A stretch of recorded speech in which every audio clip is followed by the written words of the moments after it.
Camerounaises, Camerounais, mes chers compatriotes, nous voici parvenus à la fin de l'année 2019, qui a été marquée par des événements politiques, sécuritaires, humanitaires et économiques graves. Dans mon message de fin de l'année 2018, j'avais dressé un tableau préoccupant de la situation générale de notre pays et espérais sincèrement que celle-ci s'améliorerait en 2019. Malheureusement, la situation a empiré. En cette fin d'année 2019, le Cameroun est un État sinistré du fait de l'obstination de M. Paul Biya à demeurer à la tête de l'État alors qu'il n'a plus rien à offrir au pays.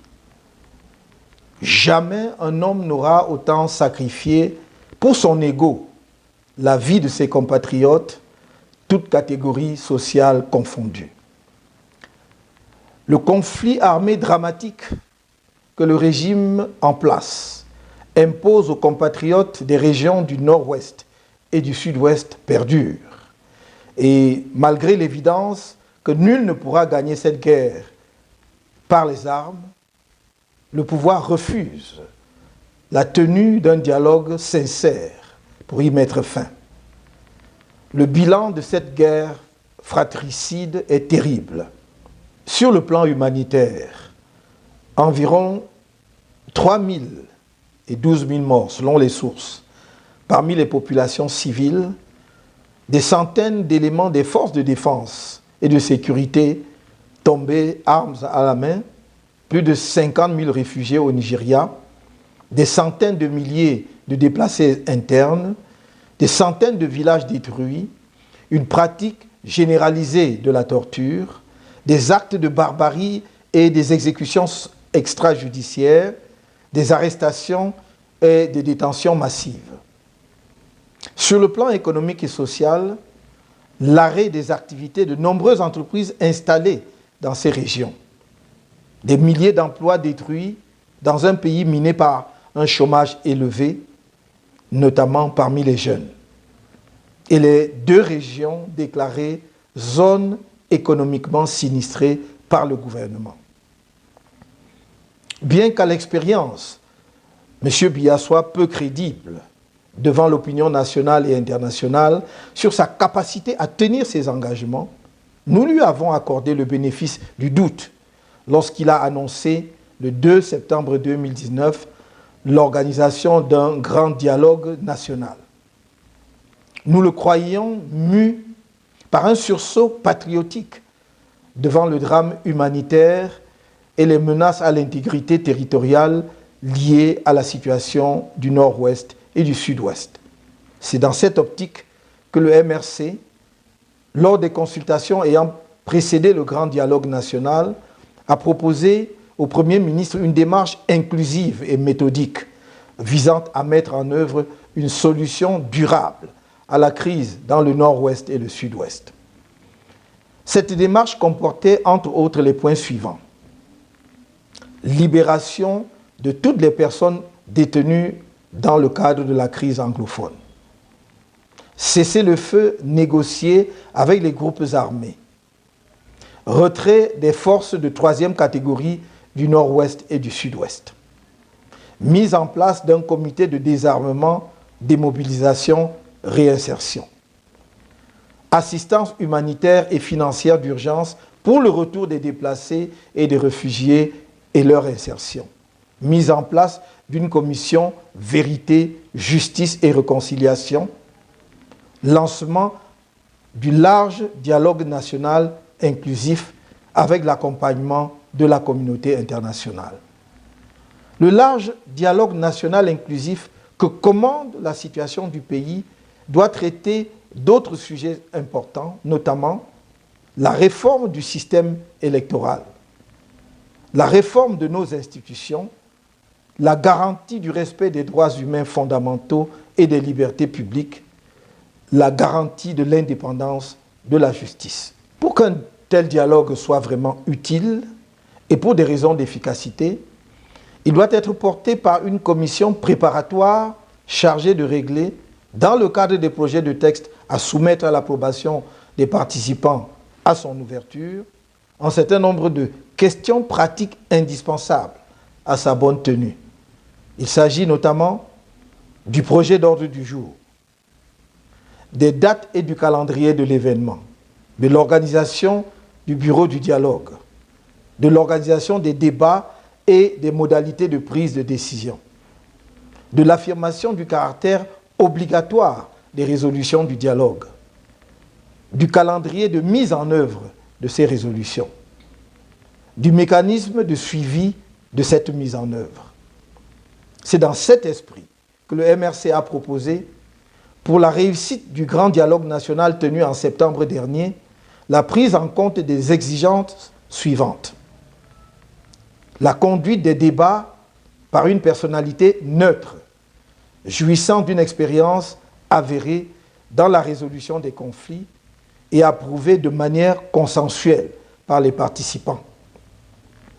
L'implication de la communauté internationale et de certaines puissances, notamment les Nations Unies, l'Union africaine, l'Union européenne, les États-Unis, la France, la Grande-Bretagne, l'Allemagne, le Canada, au regard de la grande méfiance entre les parties, de l'expérience des organisations et des puissances en question dans la résolution des conflits et de la crédibilité qu'elles apporteraient à ce processus. La plus grande couverture médiatique du grand dialogue national est la diffusion intégrale des débats afin d'assurer la transparence des travaux. Hélas, c'était sans compter avec la nature du pouvoir en place. Fidèle à lui-même, il a utilisé le grand dialogue national comme une ruse pour gagner du temps face à la pression internationale, au lieu d'en faire une démarche sincère visant à trouver des solutions consensuelles et durables aux défis auxquels est confronté notre pays, particulièrement dans le nord-ouest et le sud-ouest. Il a ignoré de ce fait les propositions du MRC, ainsi que celles allant dans le même sens, provenant de la société civile et de la communauté internationale. C'est le lieu de rappeler qu'à la cérémonie d'ouverture officielle de ce grand dialogue national, le 30 septembre 2019, le sultan des Bamoun avait prononcé un discours courageux et bien inspiré qui épousait les propositions de réforme du MRC et de toutes les organisations nationales et internationales soucieuses de travailler à la reconstruction d'une paix durable dans notre pays. Il posait également la question centrale de l'alternance à la tête de l'État. Ces propositions avaient été très mal accueillies par le Premier ministre qui, quelque temps avant, avait lui-même été désapprouvé publiquement par le ministre de l'administration territoriale sur l'orientation à donner au dialogue.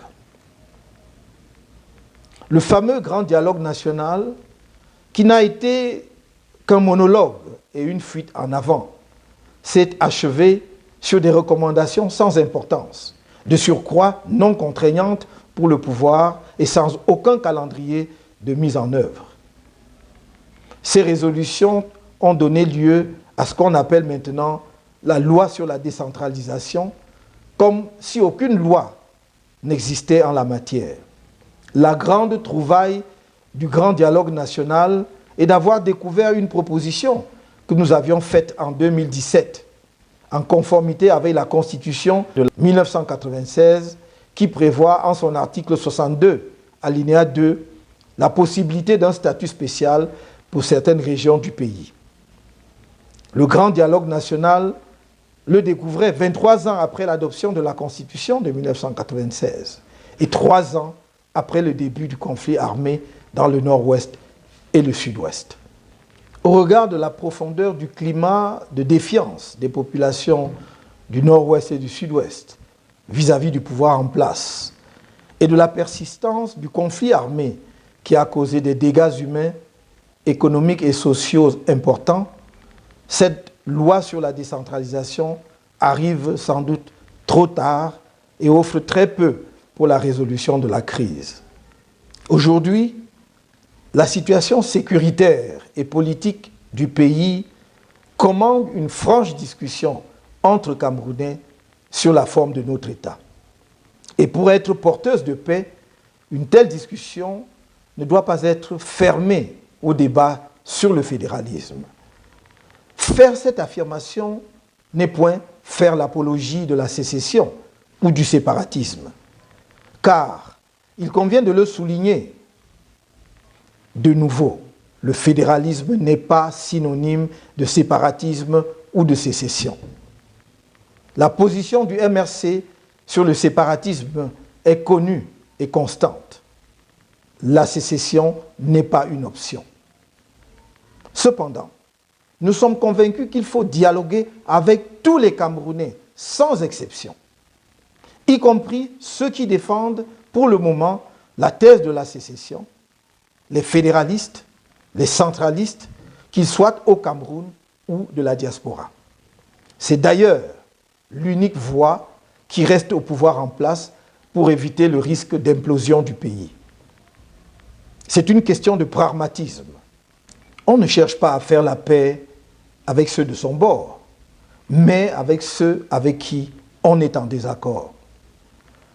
Dans le cadre de la nouvelle loi sur la décentralisation, l'article 246, selon lequel les futurs maires de villes placés à la tête des communautés urbaines devront être désormais des personnalités autochtones, vient s'ajouter à celui qui dispose que les chefs des exécutifs régionaux doivent également être des autochtones. De telles dispositions sont une négation de la citoyenneté et de la démocratie. Elles établissent dans notre pays une exclusion politique incompatible avec la République et les principes démocratiques. Suivant une telle logique, les responsables civils et militaires, les fonctionnaires et agents de l'État ne devraient-ils pas eux aussi être des autochtones afin de parfaire le repli identitaire que promeut cette fameuse loi? Une telle approche de la citoyenneté et du vivre ensemble ne s'inscrit pas dans notre vision du Cameroun. Le Cameroun est une nation qui appelle ses enfants, sans distinction d'origine, sur tous les fronts, celui du développement comme celui de la défense de l'intégrité de notre territoire. C'est un même peuple qui communie dans ses moments de joie et qui souffre quand le malheur frappe une partie de lui-même. C'est le lieu pour moi de dire combien je ressens et partage le drame presque oublié des populations de la région de l'extrême nord, encore confrontées à la violence endémique de la secte Boko Haram. Tout en saluant le courage et les sacrifices des soldats engagés sur ce front, je ne peux m'empêcher d'attirer une fois de plus l'attention des hauts responsables de l'armée et des forces de sécurité sur les violations importantes des droits de l'homme de nos compatriotes dans cette région, pris entre deux feux. La chaîne judiciaire devrait, quant à elle, reprendre les droits qu'elle n'aurait jamais dû abandonner aux acteurs de la sécurité. Chers compatriotes, nous ne prêterons pas le flanc aux vaines polémiques et calomnies qui sont le propre de ceux qui ont échoué à répondre aux attentes légitimes des populations qui avaient placé leur confiance en eux. Nous sommes familiers des manœuvres de M. Biya qui, à l'heure du bilan, brandit le spectre sensible de l'autochtonie pour détourner le regard des indicateurs économiques, financiers, sociaux et politiques permettant de mesurer froidement son échec total sur ces registres. Le but est de distraire les Camerounais de l'essentiel. Notre aspiration commune à l'édification d'un Cameroun prospère au bénéfice de tous. À cet égard, notre conviction est que tous nos compatriotes, quelles que soient leurs appartenances communautaires, religieuses ou sociales, leur lieu de résidence, ont le droit de mener une vie qui leur donne satisfaction grâce à un travail à la mesure de leur talent et des revenus décents, en ayant acquis une éducation et une formation professionnelle adéquates. Ils ont le droit d'accéder à un logement décent, à l'eau potable, à l'énergie, aux services de transport et de télécommunication. Notre objectif n'est pas de construire des barrières de haine entre les communautés, ni de fonder une société où une infime minorité s'enrichirait de manière indue aux dépens du plus grand nombre, mais de bâtir une nation dans laquelle toutes ses composantes vivraient dans une harmonie intercommunautaire, jouissant équitablement des fruits de la prospérité du pays. Telle est mon ambition pour notre pays. Telle est l'ambition du MRC. C'est cette ambition qui fonde également l'impératif de réformer l'État, afin de donner aux entités régionales ou fédérées et aux communes les moyens de se déployer plus efficacement au service de leur population, l'État veillant à un développement équilibré de l'ensemble des composantes de la collectivité nationale. Il s'agit d'une question urgente d'équité et de justice sociale entre les composantes de la nation. Dans un pays dont plus de 80% de la population a moins de 35 ans, formant une jeunesse massive, désœuvrée et désespérée face au manque de perspectives.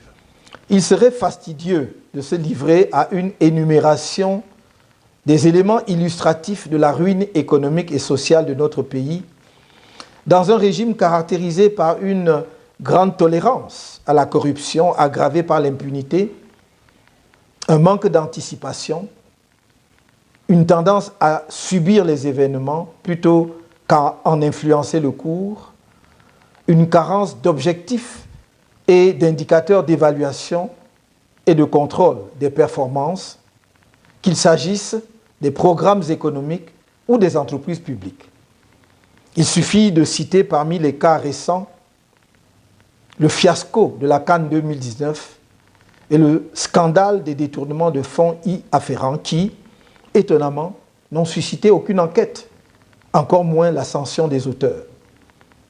La déconfiture des entreprises publiques dont les pertes se chiffrent en centaines de milliards de nos francs. La surévaluation des coûts des projets et le dépassement des délais dans la réalisation des infrastructures de toutes sortes, en l'occurrence les routes, les ponts, les barrages hydroélectriques, etc. Un seul exemple. 7 ans après le démarrage du projet de barrage de Memvele, alors que les Camerounais attendaient 230 mégawatts de ce barrage qui a coûté 430 milliards de francs CFA, soit 3 fois le prix normal, ils ne reçoivent que 80 mégawatts. Camerounaises, Camerounais, chers compatriotes, le 7 octobre 2018 a eu lieu l'élection présidentielle. Vous m'avez fait confiance, mais votre victoire a été volée dans des conditions de fraude massive et ignoble dont vous avez été les témoins.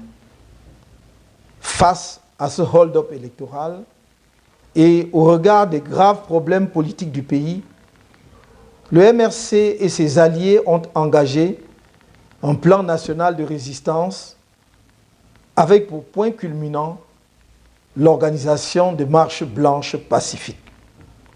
Ces marches pacifiques visaient à obtenir la fin de la guerre dans les régions du nord-ouest et du sud-ouest.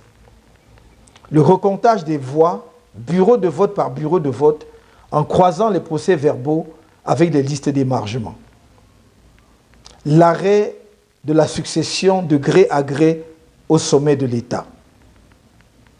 La clarification du fiasco du retrait à notre pays de l'organisation de la Cannes 2019 et du scandale financier qui l'a entouré. Les marches organisées ont donné lieu à une répression armée d'une barbarie sans précédent dans notre pays, puis à des vagues d'arrestations illégales, des actes de torture, des violations massives des droits humains fondamentaux, à l'emprisonnement des centaines de militants et sympathisants du MRC et même de simples passants, enfin à des actes de barbarie judiciaire posés par une justice totalement aux ordres. Les épreuves que j'ai endurées personnellement à la suite de ces tristes événements ne m'ont pas affecté autant que les brutalités infligées injustement à des jeunes, des mères de famille et à de nombreux autres camarades dont le seul crime est d'avoir cru à l'alternance par les urnes et dans la paix dans leur pays. Certains d'entre eux sont mutilés à vie. De cette douloureuse épreuve, le MRC est sorti fortifié et déterminé plus que jamais à lutter pour libérer notre peuple. Face à cette situation, notre parti a montré que la solidarité n'est pas un vain mot dans sa vision.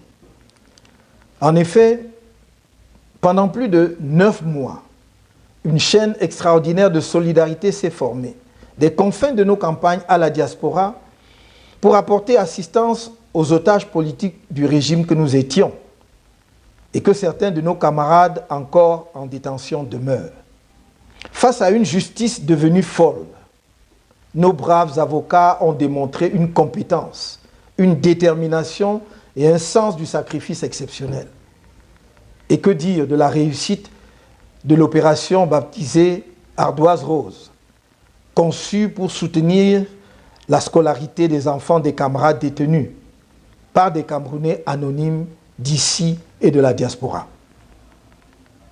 Que le plus petit des contributeurs ou donateurs de l'intérieur comme de la diaspora, le plus jeune des collectifs de nos brillants avocats, les camarades qui se sont sacrifiés au quotidien pour assurer la lourde logistique, les familles des otages qui ont été d'un soutien moral inestimable, reçoivent ici ma profonde gratitude et celle du parti. J'ai une pensée particulière pour ceux et celles dont les familles se sont disloquées, pour ceux et celles qui ont perdu des proches pendant leur détention illégale, et pour tous ceux et celles qui ont perdu leur emploi ou vu leurs affaires péricliter pendant ce même temps. Rien ne peut compenser ce que ces hommes et femmes ont injustement perdu. Néanmoins, je veux leur dire que le MRC met tout en œuvre afin qu'il soit un jour dédommagé par l'État du Cameroun. Les procédures internationales engagées en ce sens suivent leur cours, alors que celles visant toutes les personnes responsables des actes de torture et de traitements dégradants sur nos militants et sympathisants sont pratiquement bouclées. Le 5 octobre dernier, des centaines de prisonniers politiques du régime, y compris moi-même, ont été relâchés. Mais je ne me sens pas libre, car le vice-président du MRC, Mamadou Yacouba Mota, car Sylvanus Moutaga, Nana et 12 autres camarades injustement condamnés dans le cadre du mouvement d'humeur survenu le 22 juillet 2019 à la prison centrale de Kondengui restent derrière les barreaux. 19 militants du MRC qui comparaissaient libres ont été arbitrairement condamnés par le tribunal de première instance de Bonanjo à Douala le 29 novembre dernier à 6 mois de prison ferme. Plus d'une centaine de militants ayant eux aussi obtenu la liberté provisoire comparaissent libres devant divers tribunaux de Yaoundé et courent le risque de condamnation ferme. Toutes ces vies brisées par la dictature brutale qui tient notre pays en otage depuis près de 40 ans l'ont été dans le cadre d'un complot d'État contre la démocratie. Un tel complot n'aurait cependant pu être réalisé sans la complicité active de quelques fonctionnaires de l'administration, de magistrats, des différents responsables des services de sécurité et de renseignement. Ils ont autant piétiné la loi qu'ils ont brutalisé des militants et sympathisants du MRC et des organisations alliées à toutes les étapes de la procédure. Ils ont foulé aux pieds les lois de la République et refusé de dire le droit, otages qu'ils sont de leur trajectoire professionnelle respective, de leurs ambitions de carrière, de leurs convictions politiques et autres, et parfois simplement de la peur, voire de la haine gratuite. Permettez-moi ici de saluer le courage exceptionnel des camarades qui se sont mobilisés, alors même que le projet de nous condamner à mort était déjà dévoilé, pour protester contre les vagues d'arrestations sur des bases ethniques les 26 et 28 janvier 2019. C'est également l'occasion pour moi de dire toute ma gratitude et celle du MRC à tous ceux qui, dans la diaspora et au Cameroun, parfois anonymement, se sont mobilisés pour faire arrêter la forfaiture judiciaire du régime. Je salue de manière spéciale l'exceptionnelle mobilisation de la communauté internationale, de mes nombreux collègues étrangers et des nombreuses sociétés savantes pour notre libération. Camerounaises, Camerounais, chers compatriotes, le 10 novembre dernier, M. Paul Biya a convoqué le corps électoral pour le double scrutin législatif et municipal pour le 9 février 2020. Cette décision, intervenue dans un contexte politique, sécuritaire, social, économique et humanitaire critique, est un défi lancé au peuple camerounais. Elle constitue un déni assumé des graves problèmes que connaît le pays, notamment de la guerre civile en cours depuis 3 ans dans le nord-ouest et le sud-ouest et le hold-up électoral perpétré par le régime au terme du scrutin présidentiel du 7 octobre 2018. Elle intervient alors que toutes les personnes sensées, toutes les organisations nationales et internationales désireuses du bien-être du peuple camerounais appellent à la restauration de la paix et à l'apaisement du climat politique avant la tenue de ces élections. Le 25 novembre 2019, le Conseil national du Mouvement pour la Renaissance du Cameroun, exceptionnellement étendu aux responsables des fédérations départementales du parti, a pris la résolution de la non-participation du MRC à ce double scrutin du 9 février 2020, principalement pour 2 raisons. La persistance de la guerre dans les régions du nord-ouest et du sud-ouest et le refus du pouvoir de réviser de façon consensuelle le système électoral avant toute nouvelle élection. Tenir des élections dans notre pays, dans les conditions actuelles, c'est, d'une part, donner le message terrible aux populations anglophones du nord-ouest et du sud-ouest qu'elles ne sont pas des Camerounais. Et, d'autre part, aller vers une nouvelle crise post-électorale, car les mêmes causes produiront les mêmes effets. Le pouvoir en place ne peut tenir ces élections sans risque de contestation qu'uniquement avec ses alliés traditionnels et ceux qui l'ont rallié à l'occasion de l'élection présidentielle de 2018. J'ajoute que s'agissant de la guerre dans le nord-ouest et le sud-ouest, le gouvernement dissimule les chiffres réels sur les pertes en vies humaines en général et en particulier dans les rangs de nos forces de défense et de sécurité. Cependant, des sources crédibles font état des pertes bien plus importantes que celles officiellement annoncées. Il y a une interdépendance entre la réforme consensuelle du système électoral, la qualité des élections et le retour de la paix dans les régions anglophones une fois la guerre civile arrêtée.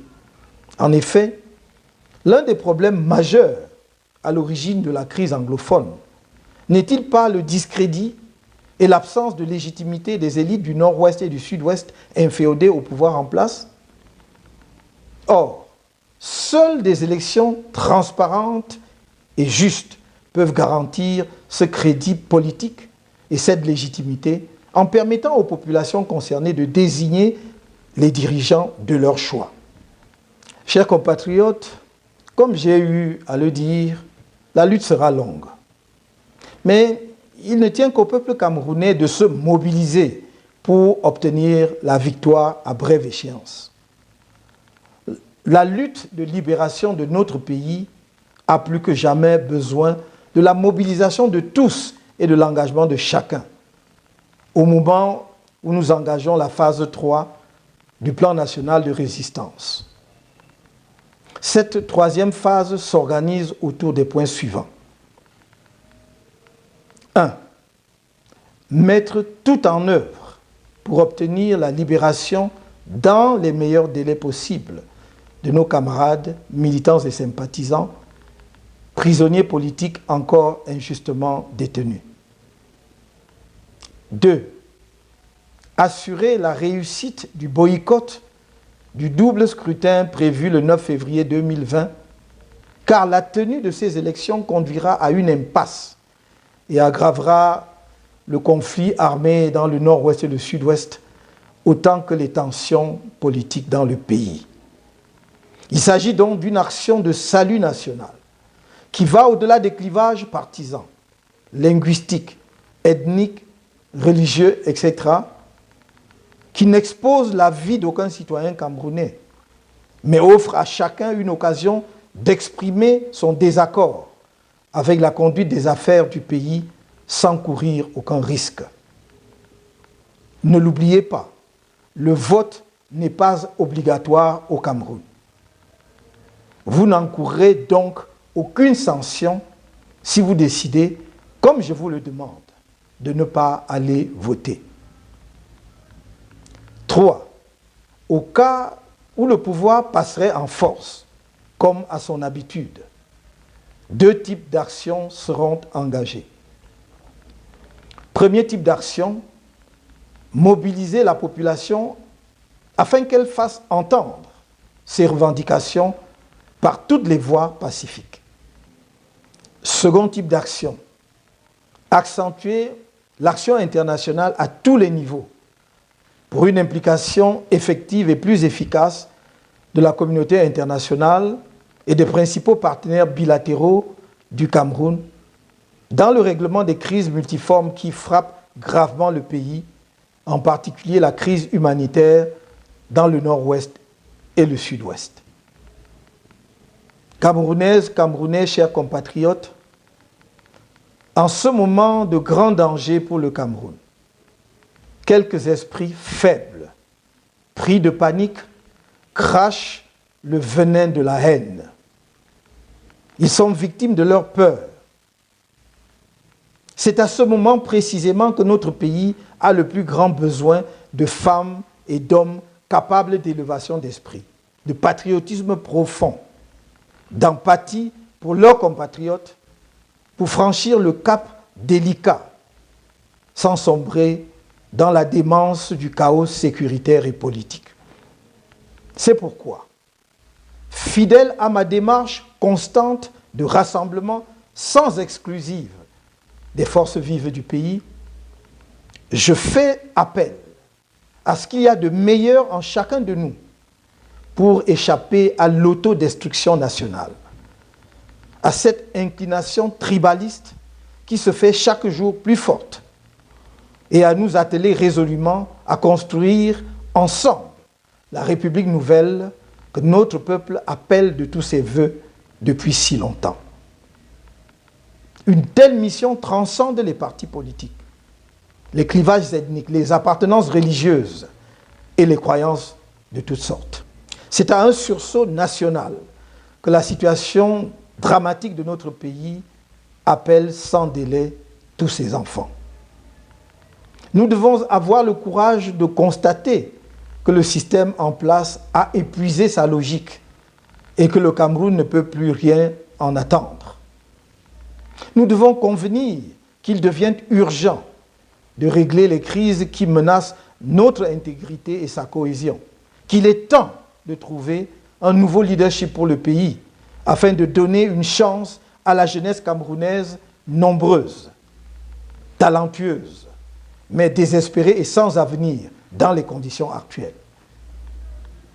Je sais qu'il y a suffisamment de talents humains et de ressources dans notre pays pour lui garantir un avenir radieux. Résistons. Un bel avenir nous attend. Je vous souhaite une heureuse année 2020. Vive la résistance nationale pacifique. Vive le Cameroun.